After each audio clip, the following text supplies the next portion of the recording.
अध्यक्ष महोदय, मी अत्यंत महत्वाच्या पॉइंटवर उभा आहे. अध्यक्ष महोदय, पावसामध्ये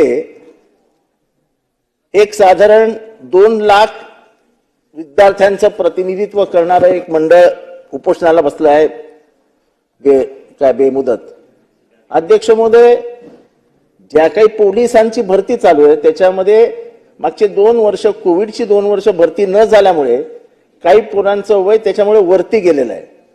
तर त्यांनी असं विनंती केली होती सरकारला, त्याच्यामध्ये 2 लाख पोरं आहेत की वयाची ऍडजस्टमेंट करा, कारण का तुमच्या म्हणजे सरकार नाही पण कोरोनामुळे त्यांची भरती झालेली नाही, तर आमचं वय गृहीत धरावं.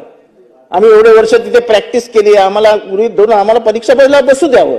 तर मला वाटतं सरकारने हे गांभीर्याने घ्यावं आणि त्यांना न्याय द्यावा. दुसरी गोष्ट, ऐन पावसाळ्याच्या दिवसामध्ये हाजी मलंग येथे पावसाळ्याच्या दिवसांमध्ये घरं पाडण्यात आली आहेत.